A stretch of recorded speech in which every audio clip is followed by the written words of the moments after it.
Assalamualaikum warahmatullahi wabarakatuh. Waalaikumsalam warahmatullahi wabarakatuh.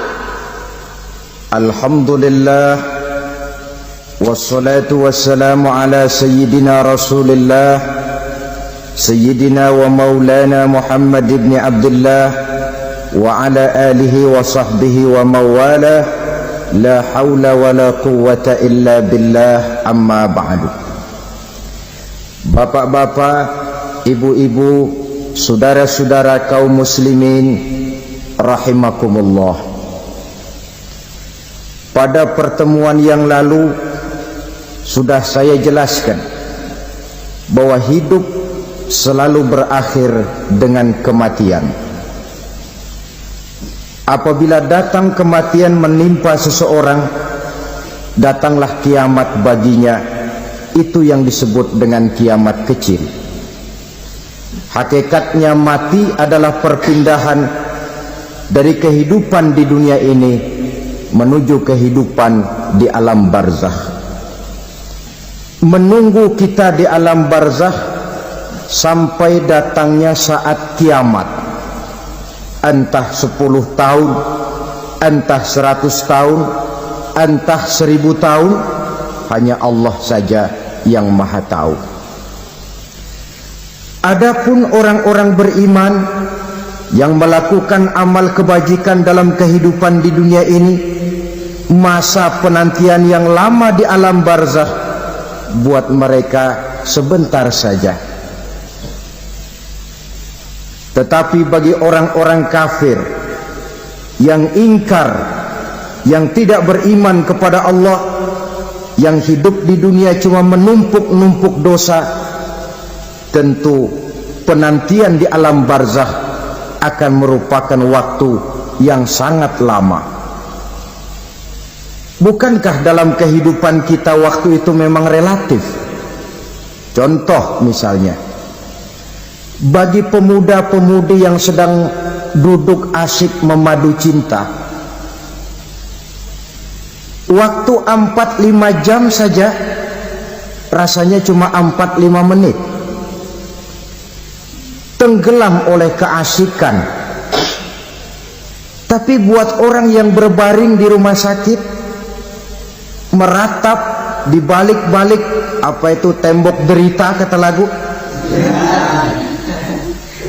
di balik dinding-dinding penjara, sehari bagai seminggu, seminggu rasa sebulan, sebulan boleh jadi rasa setahun. Penantian yang sangat lama. Kapan kiamat itu akan datang? Ini rahasia Allah. Jangankan kita yang orang awam, baginda Nabi sendiri tidak diberitahu oleh Allah kapan kiamat itu akan terjadi. Tetapi sungguh pun demikian, banyak hadis-hadis yang menjelaskan ciri atau tanda-tanda datangnya kiamat. Nah, kalau sudah bicara soal tanda kiamat itu ada 2. Pertama yang disebut alamatus sughra, tanda-tanda kecil. Ini waktunya masih ada tenggang. Ada yang dinamakan alamatul kubra, tanda-tanda besar. Artinya kiamat sudah diambang pintu. Apa tanda-tanda kecil dari datangnya hari kiamat itu? Misalnya kata Nabi, apabila ilmu sudah diangkat oleh Allah, artinya apabila ulama sudah banyak wafat, minat orang belajar agama berkurang, lalu kebodohan nampak merajalela di mana-mana, zina dikerjakan secara terbuka, minuman-minuman keras jadi kebanggaan. Itu termasuk di antara tanda-tanda kecil terjadinya hari kiamat. Apalagi misalnya iza waladatil ammatu rabbataha, apabila budak sudah melahirkan tuan. Apa maksudnya? Ada yang mentafsirkan apabila anak sudah bisa membudaki orang tuanya. Orang tua yang melahirkan dia, yang membesarkan dia, demi setelah si anak besar jadi orang berpangkat, bertitel, berharta, berkedudukan, jadilah orang tua itu budaknya. Sehingga sering dibilang kalau orang tua kaya, anak jadi raja. Tapi kalau anak yang kaya, orang tua sering jadi budak. Apalagi munculnya fitnah yang bergelombang, timbul perang antara dua bangsa yang besar, waktu berjalan terasa sangat pendek sekali. Itu merupakan tanda di antara tanda-tanda kiamat. Termasuk di dalamnya sulit membedakan mana laki, mana perempuan. Kan kalau tanda-tanda kayak begini sekarang sudah banyak kita lihat kan. Ulama banyak wafat, penggantinya sulit. Zina dikerjakan berterang-terangan, minuman keras jadi kebanggaan, banyak anak membudaki orang tuanya, sulit membedakan mana laki mana perempuan. Kadang-kadang dari belakang kita lihat perempuan bener, begitu kita colek nengok jenggotan.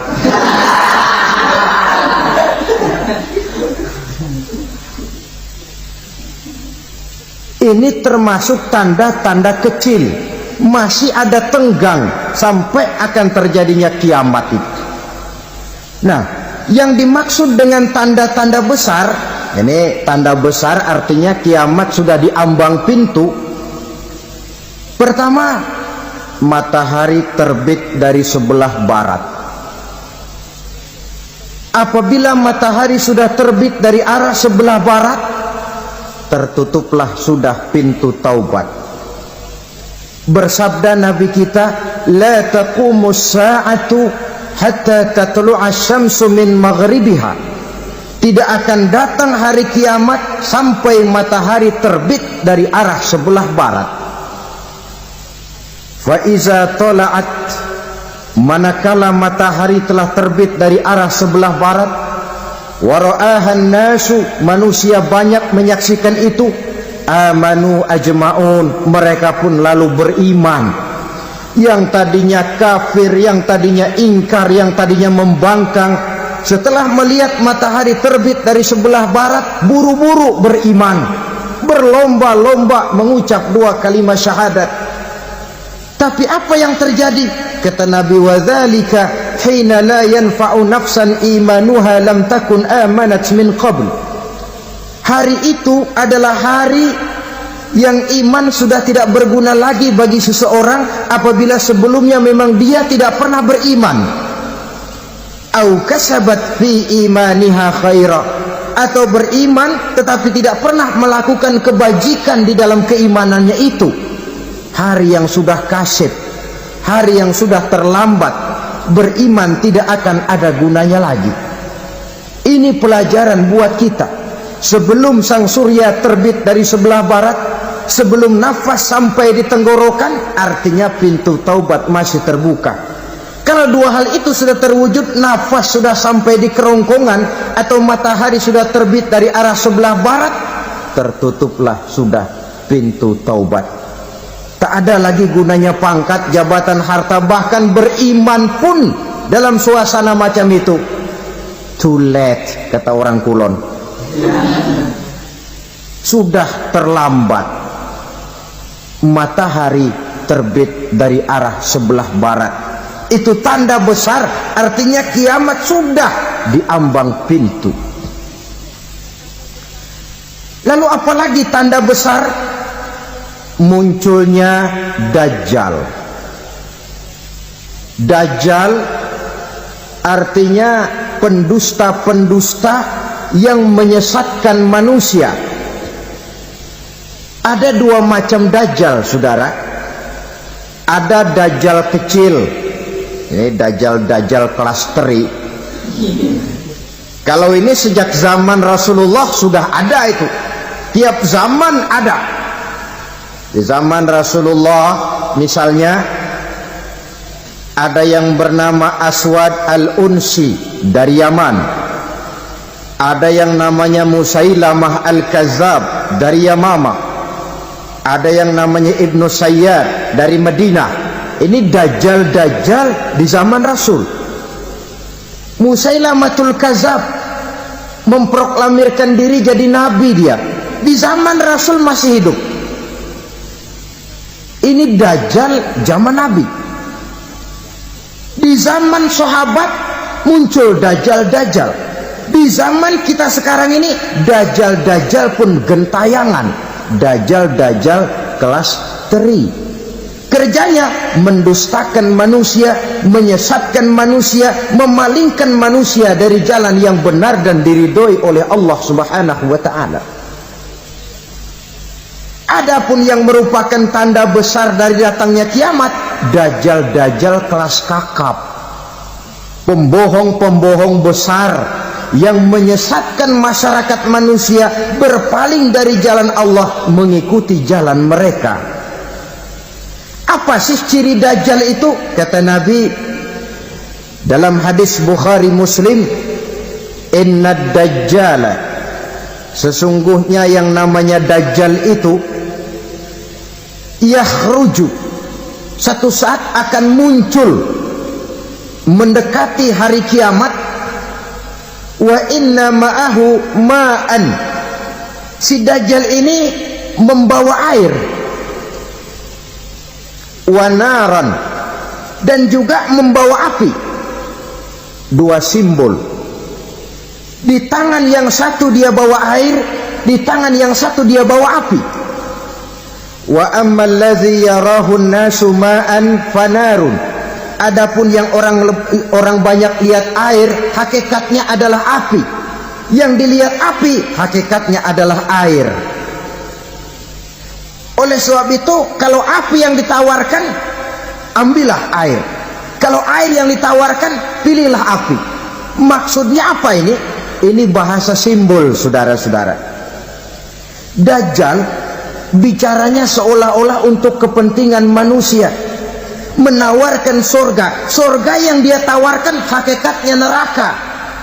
Hai manusia, kalau kau mau bahagia, jangan dekat-dekat dengan agama.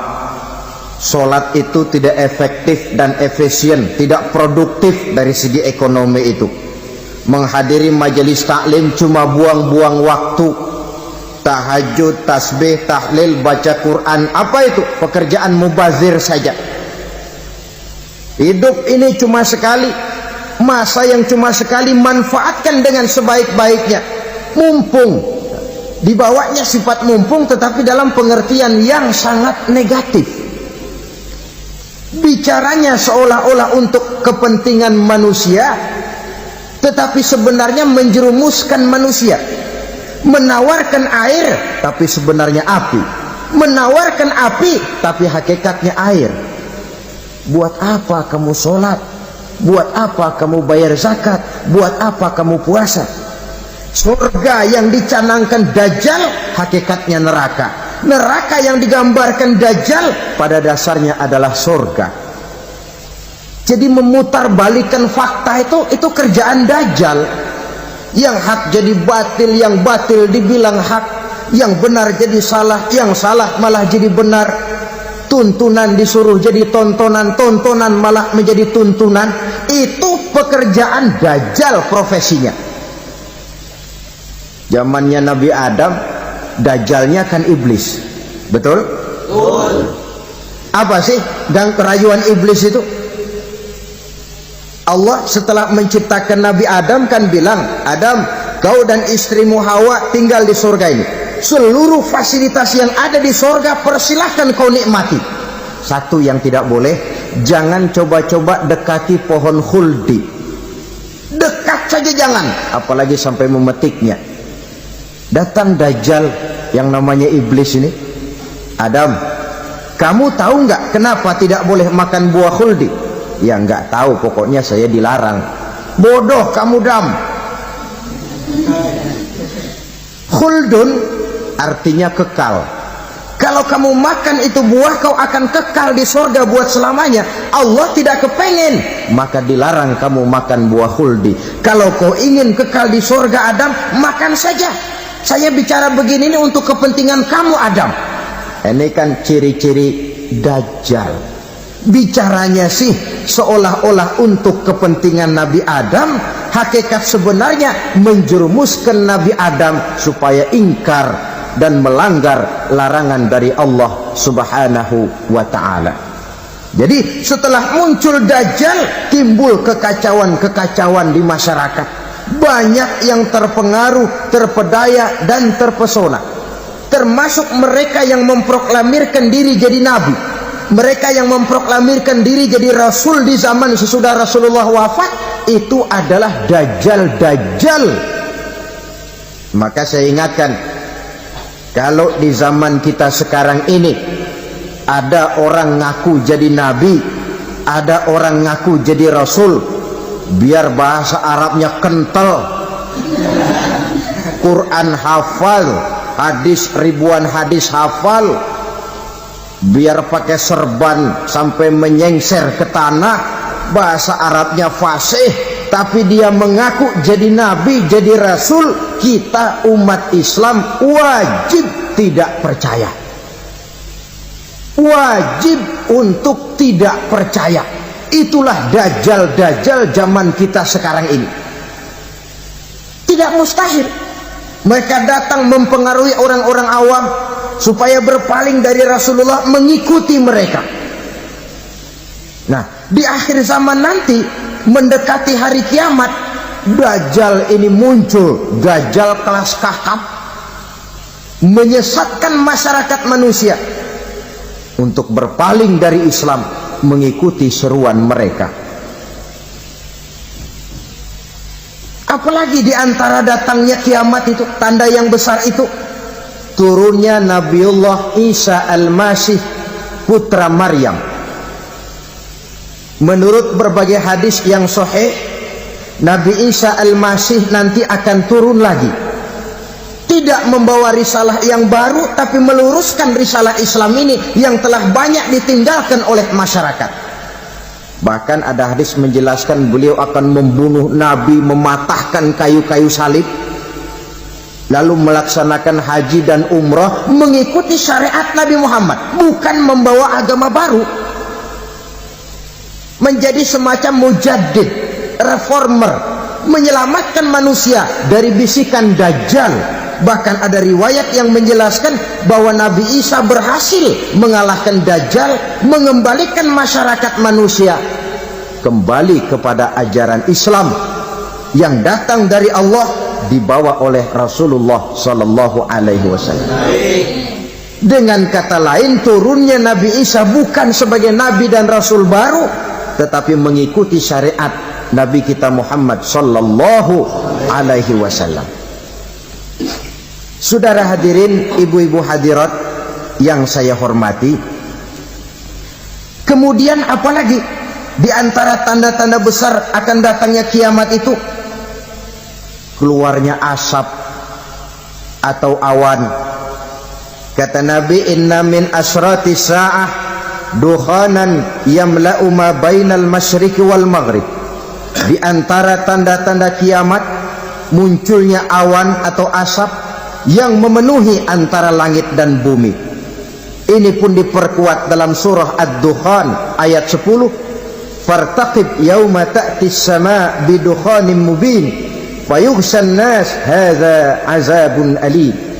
Bagi orang-orang yang beriman, mereka biasa-biasa saja, tapi bagi orang kufur, datangnya asap dan awan ini merupakan azab yang kelewat pedih. Barangkali sedikit mendekati gambaran tentang azab yang pedih ini, saya ingatkan alam pikiran kita kepada peristiwa yang belum lama terjadi. Pernah dengar berita bocornya reaktor nuklir di Chernobyl, Uni Soviet? Pernah dengar?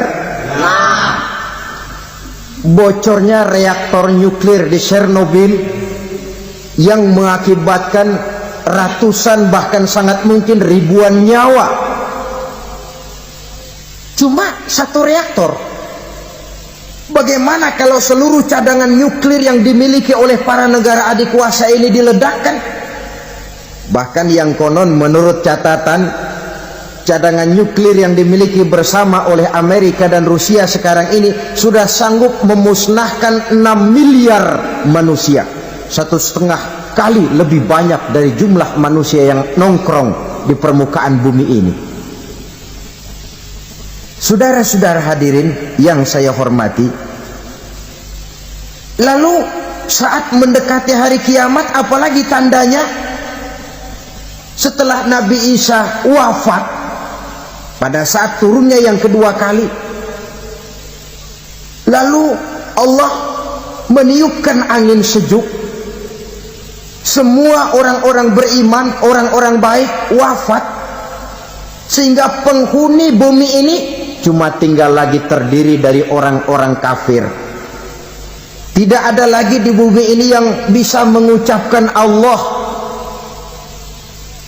Sehingga dalam hadis qudsi itu ada keterangan, innallaha azza wa jalla yaqulu li Israfil. Allah pernah pesan kepada malaikat Israfil, kata Allah, Israfil, iza sami'ta qailan yaqul Allah Allah fa akhirin nafakh 40 sanatan ikraman liqailiha.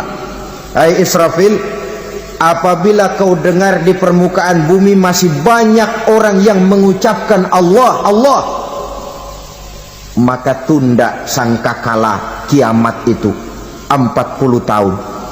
Untuk apa? Ikraman liqailiha, menghormati orang yang mengucapkan Allah Allah itu. Wah, jadi karena sekarang masih banyak yang mengucapkan Allah, besar hatilah kita, masih jauh kiamat itu. Tapi jangan lupa, kiamat pribadi, kiamat kecil itu yang nggak kita sangka-sangka. Ajal datang mencabut nyawa, itu kiamat pribadi, dan itu yang pasti kita hadapi, dan itu yang membuat kita tidak boleh bersikap main-main di dalam kehidupan sekarang ini. Saudara hadirin yang saya hormati, tidak ada lagi orang-orang muslim. Seluruh penduduk dunia ini kafir. Lalu terciptalah struktur sosial yang berlandaskan prinsip hidup semau gue. Bakal terjadilah prinsip di mana yang kaya menyantap yang miskin, yang kuat menindas yang lemah. Hidup sudah bagaikan di rimba belantara, berlaku hukum rimba. Siapa yang kuat dia yang menang, siapa yang lemah menjadi mangsa. Timbul kekacauan, maksiat merajalela, munkarat menjadi-jadi, sehingga isi bumi ini penuh dengan segala macam perbuatan dosa. Tidak ada perlunya lagi alam diperpanjang temponya. Datang saat yang sudah dijanjikan oleh Allah Azza wa Jalla, maka terjadilah yang disebut kiamat kubra, kiamat besar, kiamat hancur-hancuran. Bagaimana kejadian ini dimulai? Dalam surah Az-Zumar ayat 68, Allah Subhanahu wa taala berfirman, wa nufikha fis-suri fasa'iqa man fis samawati wa man fil ardi illa man sya'allahu. Maka manakala ditiuplah sangkakala, terkejutlah seluruh yang ada di langit dan seluruh yang ada di bumi. Bila saat kiamat datang, Allah perintah malaikat Israfil, Israfil, tiup sangkakalamu. Ditiuplah sangkakala oleh malaikat Israfil. Yang akibat daripada tiupan itu, seluruh yang ada di langit, seluruh yang ada di permukaan bumi terkejut. Yang ada di langit siapa? Malaikat kan. Bayangin aja kalau malaikat kaget, apalagi kita. Terkejut seluruh makhluk yang ada di bumi, yang ada di langit mendengar suara sangkakala itu. Bunyinya tidak sanggup kita bayangkan dahsyatnya. ledakan nuklir, ledakan neutron, belum apa-apa ketimbang bunyi sangkakala malaikat Israfil ini. Nah, lalu mendengar bunyi sangkakala ini, gemparlah makhluk, kacaulah alam. Bumi gempa, planet-planet bertabrakan, gunung meletus, air laut tumpah ke darat, angin topan bertiup, halilintar menyambar. Lalu semua yang bernama hidup mati total.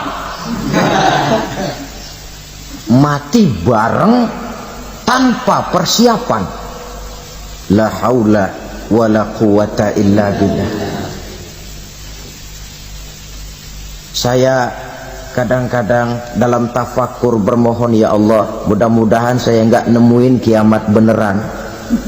Ngeri, nggak bisa kita bayangkan macam apa suasana seperti itu. Allah saja banyak memberikan gambaran, misalnya Al-Qari'ah, wa mal qari'ah, wa ma adraka mal qari'ah. Kejadian yang menggemparkan. Tahukah kamu apa kejadian yang menggemparkan itu? Yauma yakunun nasu kal farasil mabsus wa takunul jibalu kal ihnil manfus.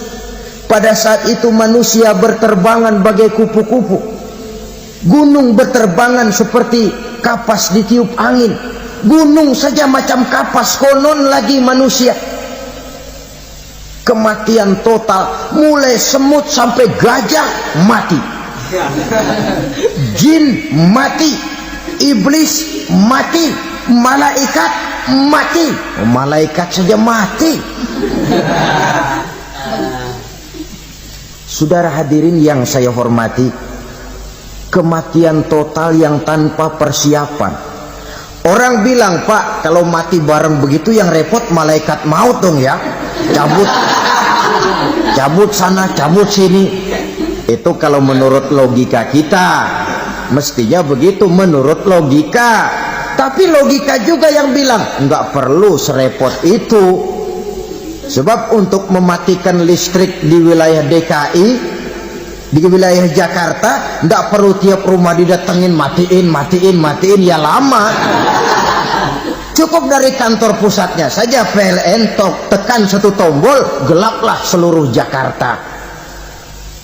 Saudara hadirin yang saya hormati, kematian total. Lalu setelah kematian total, planet-planet juga mati, dalam arti tidak bergerak dan beredar. Angin mati, dalam arti tidak bertiup. Air mati, dalam arti tidak ada riak gelombang. Pokoknya semua mati. Kullu nafsin za'iqatul maut, semua yang bernafas mati. Dalam ayat lain, kullu man 'alaiha fan, semua yang ada di permukaan bumi fana. Yang kekal cuma Allah Subhanahu wa ta'ala. Yang paling belakang mati malaikat maut dan malaikat Israfil. Tapi mati juga sesuai dengan janji Allah.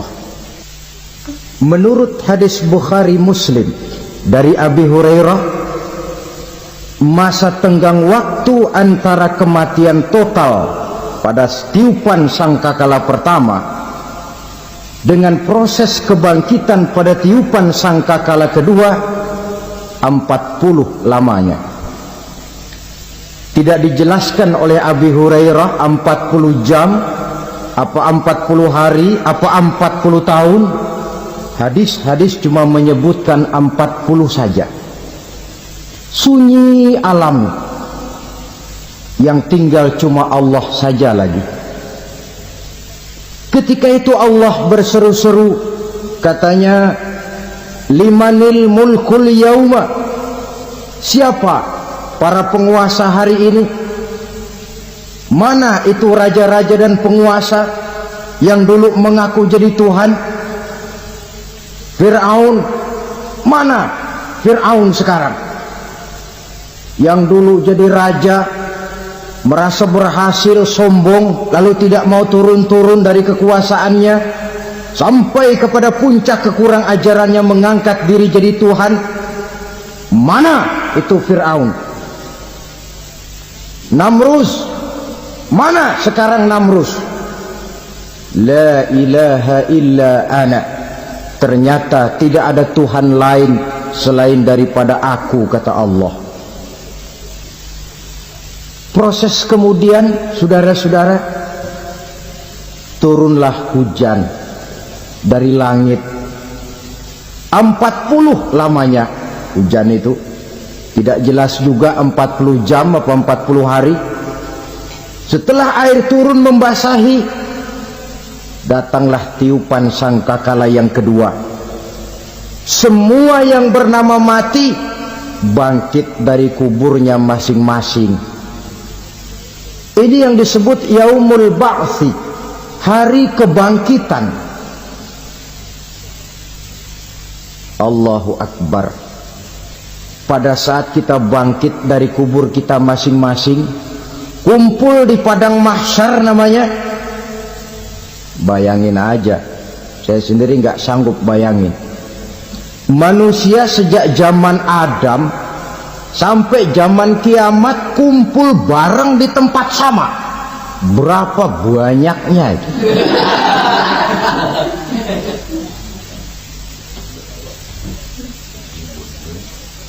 Dan yang luar biasa menurut satu riwayat, pada saat bangkit itu, Masya Allah, roman muka kita berubah, disesuaikan dengan amalan kita waktu di dunia ini. Barang siapa yang waktu di dunia amalannya itu amalan tikus, di akhirat nanti dia bangkit dari kubur, mukanya seperti muka tikus. Gagah betul badannya, tapi mukanya seperti tikus. Kenapa? Amalannya waktu di dunia seperti amalan tikus. Apa amalan tikus itu? Suka ngegeragoti barang yang sudah disimpan rapi-rapi. Orang sudah simpan uang rapi-rapi, simpan perhiasan rapi-rapi, digeragoti oleh tikus. Maling-maling, pencoleng-pencoleng, koruptor-koruptor, itu nanti di akhirat nanti kita lihat mukanya seperti muka tikus. Oh, ini waktu di dunia suka nyolong, mukanya seperti muka tikus. Barang siapa yang waktu di dunia ini amalannya itu amalan macan, dia akan bangkit nanti mukanya seperti muka macan. Apa amalan macan? Macan itu amalannya menang-menangan. Orang yang mau menang saja nggak mau mengalah. Coba lihat di hutan, kenal hutan nggak? Di hutan, raja hutan di mana-mana pasti macan, betul kan? Betul. Padahal hutan belum pernah bikin pemilihan umum. Tapi macan tidak peduli ada pemilihan umum apa tidak, pokok saya raja. Sebab apa? Macan jadi raja itu bukan karena benar, tapi karena kuat jadi raja. Setelah dia jadi raja, rakyat hutan yang mesti dilindungi malah dimakan oleh raja macan. Kambing rakyat hutan dimakan oleh macan. Ayam rakyat hutan dimakan oleh macan. Itu nanti kita lihat di akhirat itu mukanya seperti muka macan, gagah betul. Lalu barang siapa yang di dunia ini amalannya itu seperti amalan anjing, nanti dia punya muka seperti muka anjing. Apa amalan anjing? Pertama, anjing itu kalau disuruh jaga rumah, dia tidak bisa membedakan mana maling mana tamu. Biar yang datang maling kalau bawa tulang, anjing kalem. Yang kedua, anjing itu akan setia kepada siapa saja yang memberinya roti. Siapa yang memberinya roti, itulah majikannya. Apa kata majikannya pasti dia laksanakan. Soal benar atau salah dia tidak peduli. Setelah anjing dapat roti, dia tidak punya pilihan lain kecuali bilang, abdi mah kumaha juragan wae ayeuna mah.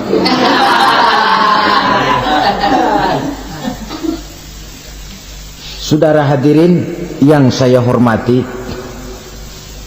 berkumpul di padang mahsyar, tiap orang sibuk dengan persoalannya masing-masing. Matahari waktu itu didekatkan oleh Allah, panas luar biasa. Ada yang saking panasnya itu mencucurkan peluh keringat sampai sebatas mata kakinya. Ada yang keringatnya sampai sedengkulnya, ada yang keringatnya sampai sepusatnya, ada yang keringatnya mengalir sampai sebahunya. Ada yang kelelap oleh keringatnya sendiri, sementara orang di sampingnya nggak apa-apa. Bergantung lagi amalan dia waktu di dunia ini. Saudara-saudara, sebagian orang dalam kepanikan padang mahsyar berombong-rombong datang mereka menghadap Nabi Adam. Ya Adam, anta abal bashar. Hai Adam, Tuhan adalah bapak moyang manusia. Kami sebentar lagi akan disidang, dimintakan pertanggungan jawab. Tolonglah kami, hai Adam. Kata Nabi Adam, jangankan nolongin sampean, saya sendiri tanggung jawab di hadapan Allah. Ketika dulu tidak boleh makan khuldi, saya serobot. Sudahlah, urus diri masing-masing saja, nafsi. Begitu kata Nabi Nuh, begitu kata Nabi Ibrahim. Tiap orang bertanggung jawab sendiri-sendiri. Ketika itulah saudara-saudara, nikmatnya menjadi umat Nabi besar Muhammad sallallahu alaihi wasallam. Sebab apa? Walaupun menurut abjad kita ini umat paling belakang, paling belakang kita ini toh, karena Nabi Muhammad adalah Nabi akhir, tapi akan dihisap lebih dulu, lewat di atas sirat lebih dulu, masuk surga lebih dahulu ketimbang umat-umat belakangan. Ketika Rasul mendekati ajal, beliau tanyakan itu kepada malaikat Jibril. Malaikat Jibril berkata, Muhammad jangan khawatir, Allah sudah berjanji, inni haramtul jannata ala sairil anbiya hatta tadkhulaha anta, wa haramtuha ala sairil umami hatta tadkhulaha ummatuka. Surga aku haramkan buat seluruh nabi kecuali kalau engkau Muhammad sudah masuk ke dalamnya, dan surga aku haramkan buat seluruh umat kecuali kalau umatmu Muhammad sudah masuk ke dalamnya. Logikanya, walaupun menurut abjad kita umat paling belakang, bakal dihisap paling dulu, lewat di atas sirat paling dulu, masuk surga paling dulu, kalau mampir ke neraka juga paling dulu. Ya resiko. Jangan mau enaknya aja paling dulu. Saudara hadirin yang saya hormati, setelah masa kebangkitan itu jangan dikira begitu bangkit langsung diperiksa. Masih menunggu menanti ribuan tahun perhitungan padang mahsyar untuk sampai kepada proses yang disebut yaumul hisab, hari perhitungan. Seorang demi seorang bakal dipanggil. Bayangkan saja, kita se-RT saja di absen, kadang-kadang perlu waktu lama. Ini manusia sejak zaman Nabi Adam sampai datang hari kiamat, satu demi satu disidang di hadapan Qadhi Rabbul Jalil. Status sosial copot sudah waktu itu. Yang pernah jadi hartawan di situ tidak lagi kelihatan kehartawanannya. Yang pernah jadi jenderal tidak lagi dipanggil jenderalnya. Yang ustadz tidak lagi dipanggil al-mukarramnya. Seluruh status sosial selesai. Dipanggillah kita seorang demi seorang menghadap Qadhi Rabbul Jalil. Bagaimana proses penghisaban itu? Pertama, proses tanya jawab. Di antaranya ada hadis menyatakan lan tazula qadama 'abdin yaumal qiyamah hatta yus'ala an arba'i khisalin. Besok di hari kiamat tidak akan bergeser telapak kaki seorang hamba sampai dia ditanya lebih dulu tentang 4 persoalan. Tentang ilmunya, kemana ilmu itu diamalkan. Tentang umurnya, di mana umur itu dihabiskan. Tentang masa mudanya, kemana masa muda itu dipakai. Tentang hartanya, dari mana harta itu didapat dan kemana harta itu dibelanjakan. Ini termasuk proses tanya jawab. Jadi kalau istilah pengadilan dunia, nama Fulan bin Fulan. Kamu waktu di dunia diberikan umur panjang untuk apa? Pernah mengalami masa muda, kemana kau habiskan masa remajamu? Kau diamanahkan ilmu, dengan apa ilmumu kau amalkan? Kau diberikan harta, dari mana harta kau dapat, kemana kau belanjakan? Tak seorang pun yang bisa mungkir. Sebab apa? Dikala itu yang menjadi saksi bukan orang. Yang menjadi saksi adalah seluruh anggota badan kita. Tangan bicara, kaki jadi saksi terhadap seluruh amalan yang pernah kita kerjakan pada saat kehidupan di alam dunia ini. Selesai proses tanya jawab, lalu diperlihatkan buku catatan kita waktu hidup di dunia ini. Jangan lupa Allah itu menyiapkan 2 superkomputer kepada kita. Sebelah ditempelin sebelah kanan, yang sebelah tempelin di sebelah kiri. Komputer itu namanya Raqib dan Atid, 2 malaikat yang apabila baik kita lakukan, refleks saja akan menulis kebajikan kita. Jahat kita kerjakan, akan tertulis. Catatan itu nanti diperlihatkan kepada kita.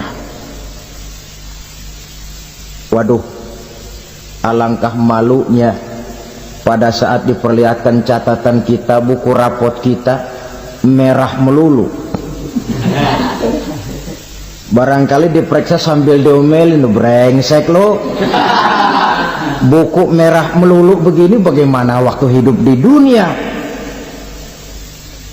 Tidak cukup diperlihatkan buku catatan kehidupan, rekaman kehidupan. Rekaman kehidupan kita secara utuh sejak terlahir sampai ajal datang merenggut nyawa. Barangkali mirip dengan video sekarang ini, di mana terekam dengan baik seluruh kegiatan kita sejak yang sekecil-kecilnya sampai kepada yang sebesar-besarnya. Untuk kemudian kita pun menerima balasan. In khairan fa khairun wa in syarran fa syarrun. Kalau baik ya baik balasannya, kalau jahat ya jahat juga balasannya. Catatan-catatan kita diberikan. Kalau banyak kebajikannya diberikan di tangan kanan dengan cara yang halus. Kalau banyak kejahatannya diberikan dari sebelah kiri atau dilempar dari belakang. Itulah sebabnya sejak di dunia ini kita sudah mohon kepada Allah, ketika berwudu membasuh tangan kanan, apa kita bilang? Allahumma a'tini kitabi biyamini wa hasibni hisaban yasira. Ya Allah, berikan saya kitab di tangan kanan, dan kalau saya memang perlu dihisab, hisablah saya yang seringan-ringannya. Tangan kiri berlindung kita kepada Allah, jangan sampai diberikan kitab di tangan kiri atau dari arah sebelah belakang. Wa a'udzubika an tu'tiya kitabi bishimali aw min wara'i zuhri, dari arah sebelah belakang. Na'udzubillah min dzalik. Setelah selesai lewat proses penghisaban, lewat mizan, timbangan, maka yang sudah selesai dihisab itu bergeraklah menuju sirat, jembatan yang terbentang menuju surga melalui neraka. Saudara-saudara, panjangnya perjalanan sirat itu memakan waktu ratusan tahun. Tetapi orang yang lewat di atas sirat pun macam-macam, bergantung amalannya ketika di dunia ini. Ada yang lewat di atas sirat itu kalbarkil khatib, seperti kilat yang menyambar, lep, sudah sampai dia di surga. Cepat bukan main. Ada yang lewat di atas sirat itu seperti orang lari-lari. Ada yang lewat di atas sirat itu seperti orang jalan biasa. Ada yang sambil merangkak, ada yang sambil ngesor, ada yang sambil gelayutan, ada yang selamat sampai ke ujung ke surga, ada yang tergelincir jatuh masuk ke dalam neraka, bergantung amalannya dalam kehidupan di dunia sekarang ini. Tiap kita akan melewati yang namanya sirat ini. Saudara-saudara kaum muslimin yang saya hormati,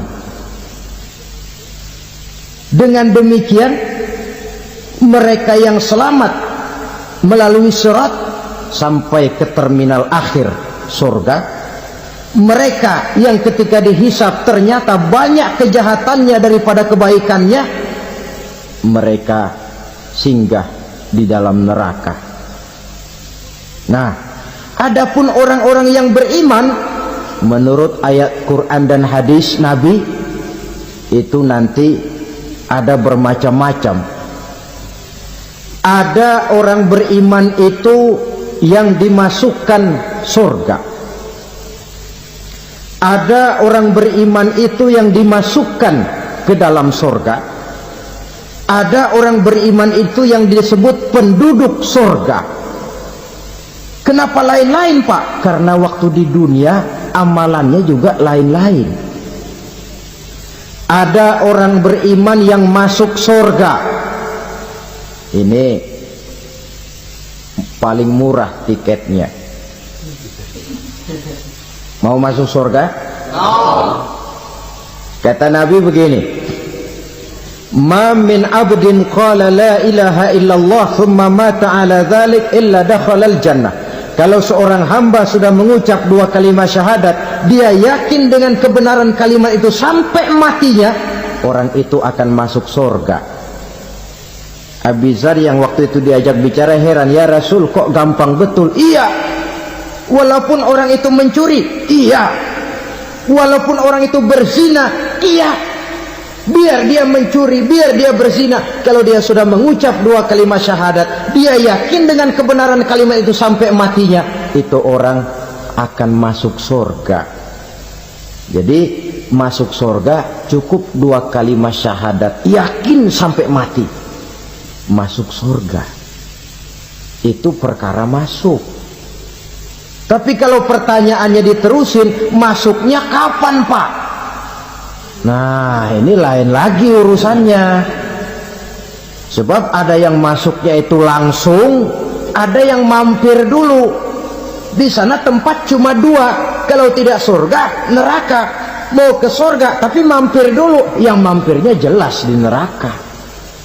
Kenapa? Dalam hadis qudsi ada riwayat, nanti itu di akhirat, setelah Allah selesai mengatur penduduk surga masuk surga, yang neraka masuk neraka, Allah berkata kepada malaikat Malik, malaikat Malik, labaik ya Allah, itu bajingan-bajingan tengik, manusia-manusia durjana yang waktu di dunia tidak mau sujud, jauh dari ulama, gemar melakukan yang munkarat dan maksiat, hidup di tengah masyarakat selalu jadi bibit keonaran, kufur, sudah masuk neraka semua. Sudah ya Allah. Nah, kalau sudah, coba sekarang kamu masuk, Malik. Saya, iya, masuk neraka. Mau apa ya Allah? Kata Allah, akhriju minan nar man kana fi qalbihi misqala habatin min khardalin min iman. Kau masuk neraka, cari di dalam neraka orang-orang yang ada imannya walaupun kecil sebesar biji zarah, angkat mereka keluar. Masuk malaikat Malik ke neraka, cari orang yang ada imannya, korek-korek. Ya repot, udah pada gosong. Yang ada imannya diangkat ke atas, yang ada imannya diangkat ke atas, lalu dimandikan di Nahrul Hayat, namanya sungai kehidupan di akhirat nanti. Cakep lagi rupanya, bersih lagi wajahnya, apel di hadapan Allah. Kata Allah, bagaimana mas? Kapok nggak sampean? Kapok ya Allah. Nah, kalau kapok, idhab fadkhulil jannah, pergi masuk surga sana. Berangkat mereka ke surga, ketemu sama teman-temannya yang udah sampai lebih dulu, yang nggak pakai mampir lagi. Terjadi dialog. Kata teman-temannya yang udah pada nyampe duluan, mas, iya, emang baru sampai? Saya baru sampai. Memang mampir di mana dulu mas? Kita sudah lama sampai di surga. Saudara buka surah Al-Muddathir ayat 34-35. Ma salakakum fis saqar? Kenapa kamu mampir di neraka Saqar?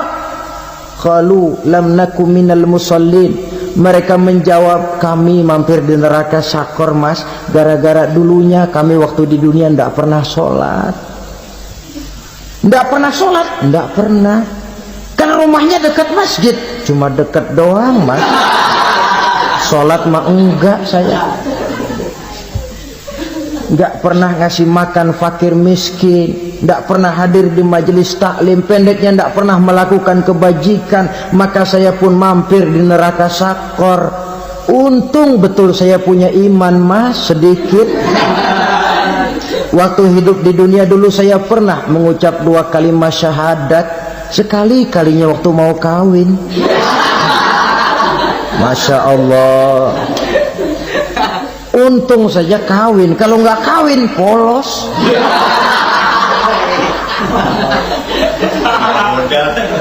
Itu juga pengulu sudah setengah mati ngajarin.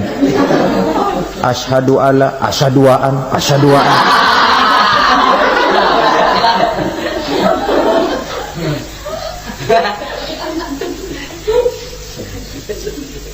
Ini namanya masuk surga, ada mampir dulu. Ada pula orang mukmin itu yang dimasukkan surga. Namanya dimasukkan kan terima beres. Saya masuk ke rumah, jalan sendiri, cari tempat sendiri. Saya dimasukkan ke dalam rumah, terima beres, pokok ada di dalam, itu dimasukkan namanya. Nggak pakai mampir. Tapi tentu tiketnya lebih mahal ketimbang yang pertama tadi. Apa kata Allah? Innal ladzina amanu wa amilus salihat la ukaffiranna anhum sayyi'atihim wa la udkhilannahum jannah. Sesungguhnya orang-orang yang beriman kemudian beramal soleh, kami hapuskan segala dosa dan kesalahannya, kami masukkan mereka ke dalam surga. Lihat ayatnya, Allah yang memasukkan, kita yang dimasukkan. Tidak pakai transit, tidak usah mampir. Cuma tidak cukup syahadat, tidak cukup amanu, tapi diiringi dengan wa'amilus salih. Iman, amal. Tidak cukup syahadat, lalu dibuktikan dia sholat, dia zakat, puasa, lalu dia melakukan berbagai macam kebajikan. Ini yang menyebabkan dia tidak pakai mampir di tempat yang bernama Saqar. Lalu ada pula orang mukmin itu yang disebut penduduk surga. Wah, ini sudah VIP ini. Ashabul jannah, penduduk surga. Siapa mereka? Kata Allah, innal ladzina amanu summa istaqamu fala khaufun 'alaihim wala hum yahzanun ulaika ashabul jannah hum fiha khalidun. Sesungguhnya orang-orang yang beriman lalu istiqamah, tetap dalam melaksanakan perintah Allah, tidak goyah, tidak labil tapi stabil, istiqamah, mereka tidak takut dan tidak bersedih hati. Merekalah penduduk surga. Iman, istiqamah. Tidak punya duit, sembahyang. Banyak duit, sembahyang. Miskin, sembahyang. Kaya, tetap sembahyang. Istiqamah. Kadang orang kalau susah rajin ke masjid, banyak duitnya ngelihat masjid melengos. Itu yang dibilang waktu miskin hamba Allah, setelah kaya jadi hamba harta. Bergeser, tidak ada nilai istiqomahnya. Saudara-saudara, dengan begitu penduduk neraka itu dua. Ada penduduk permanen, ada penduduk yang semi permanen. Yang semi permanen orang-orang beriman yang mempunyai dosa besar. Mereka masuk ke neraka untuk menerima azab sesuai dengan dosanya. Bila selesai masa azab itu, mereka akan diangkat untuk ditempatkan kembali ke dalam surganya Allah Subhanahu wa ta'ala. Nah, dikala itulah saudara-saudara ada yang disebut syafaat dari Rasulullah Sallallahu Alaihi Wasallam. Tapi tentu jangan lupa syafaat ini ibarat kain menambal dia. Kita punya kain bolong-bolong sedikit, syafaat yang menambal. Solat kita ada kurang dikit, sedekah kita ada campur riak dikit, amalan kita ada tidak karena Allah dikit, kita berharap syafaat. Jadi biarlah kain masih bolong-bolong, yang penting punya kain. Tapi kalau kainnya tidak ada, yang ditambal apanya? Sholat tidak, puasa tidak, zakat tidak, berharap syafaat saja. Ya, terlalu berlebihan itu. Saudara hadirin yang saya hormati, apabila selesai proses penghisaban, proses penghitungan, maka dikala itulah manusia terbagi dalam dua kelompok besar. Fariqun fil jannah wa fariqun fis sa'ir. Sekelompok orang-orang beruntung yang masuk ke dalam surga, dan sekelompok lagi masuk ke dalam neraka. Akan memakan waktu untuk menceritakan sifat surga dan neraka, tapi insya Allah pada kesempatan pertemuan lain saya sampaikan. Namun sebagai gambaran umum cukuplah saya sampaikan sebuah hadis qudsi. Allah jelaskan, a'dadtu li'ibadiyas salihin ma la 'ainun ra'at wa la uzunun sami'at wa la khatara fi qalbil bashar. Aku sediakan buat hamba-hambaku yang soleh, yang tidak pernah terlihat oleh mata, tidak pernah terdengar oleh telinga, dan belum pernah terdetik dalam hati manusia. Jadi kenikmatan surga belum pernah dilihat mata, belum pernah didengar telinga, belum pernah terdetik dalam hati. Pedihnya azab neraka belum pernah terlihat mata, belum pernah terdengar telinga, belum pernah terdetik dalam hati. Saudara hadirin yang saya hormati, oleh karena itu sebagai uraian akhir daripada kiamat ini, marilah sama-sama kita memanfaatkan hidup dengan sebaik-baiknya supaya jangan timbul penyesalan di hari kemudian nanti.